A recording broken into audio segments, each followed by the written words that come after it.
हाँ, ठीक सर। अखिलेश कटियार, पहली प्रतिक्रिया 62.31% पोलिंग की खबर है अब तक की जो रिपोर्ट आई है, आगे और बढ़ेगी जब तक और भी कैलकुलेशन हो रहे होंगे। क्या लगता है पार्टी को उत्तर प्रदेश में? आज तो अखिलेश यादव की भी किस्मत कैद हो गई वहां से। संजय जी नमस्कार। नमस्कार। सहारा के दर्शकों को मेरा प्रणाम। निश्चित तौर पे अगर देश में, उत्तर प्रदेश में, देश में स्मार्ट सिटी बन गए होंगे तो बीजेपी को मतदान हुआ होगा। अगर विकास के, रोजगार के नाम पे वोट पड़ेगा तो निश्चित तौर पे पता है किसके खिलाफ जाएगा, किसके पक्ष में जाएगा। ये चुनाव मुद्दों पे हुआ है। किसानों ने, बेरोजगारों ने, नौजवानों ने, कर्मचारियों ने, ये जो पूरा वर्ग है, देश की आम आबादी है, जी। आम आवाम है, इसने अपने मुद्दों को ध्यान में रख के मतदान किया है। उत्तर प्रदेश में बीजेपी को बड़े पैमाने पे घाटा हो रहा है, बड़ा नुकसान है।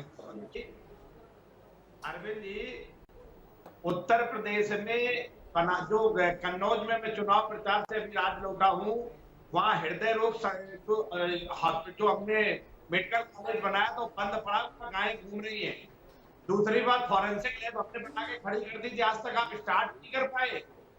दूसरी बात, तो साफ कर ही दिया आपने, वोट पे मिलना चाहिए आपको, रोजगार तो आपने दे ही दिए, वोट मिलना चाहिए। तीसरी बात, स्मार्ट सिटी बनारस बन गया, जहां पे प्रधानमंत्री जी का रोड शो चल रहा है, तो जरूर मिलना चाहिए। और आपके ओम प्रकाश सिद्धू जी का भी बयान आपने सुना सकती, उन्होंने कहा कि देश में अराजकता का माहौल है। आपके सहयोगी काम करते हैं, आपने देश में अराजकता फैलाई है। अरविंद जी आपके सामने बोल रहे हैं, मैं जवाब दे दूं आपने इसका? इन्वेस्टमेंट जो लाए हो, अगर गुजरात की तर्ज पे बनारस के आसपास उद्योग धंधे लग गए होंगे, निश्चित वोट मिलना चाहिए आपको। भाई 10 साल से है आप, क्या कितने साल और चाहिए आपको धंधे लाने के लिए? वहां एक आदमी के पास रोजगार नहीं है।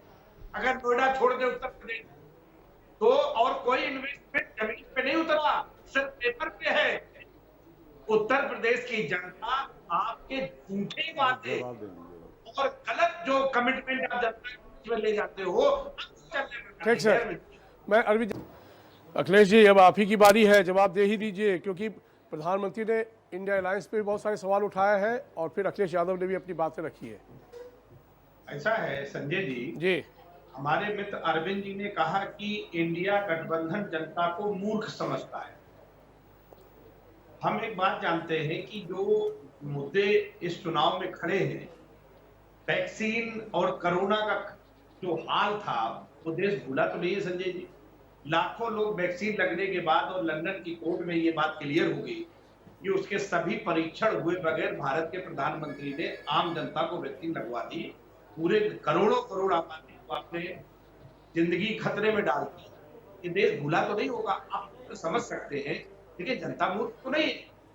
आपने इलेक्ट्रल बॉन्ड पे, चाहे पाकिस्तान की कंपनी हो, चाहे वो सीरम बनाने, सीरम इंडस्ट्रीज हो, पूनावाला की कंपनी हो, चाहे बीफ निर्यात कंपनी हो, जिस तरीके से ईडी, सीबीआई और और सीबीआई का आपने सहारा ले, जिस तरीके से पूंजीपतियों का दोहन किया है उनके धन का, और उन्होंने जनता को जिस तरीके से लूटा है, जनता भूलेगी तो नहीं।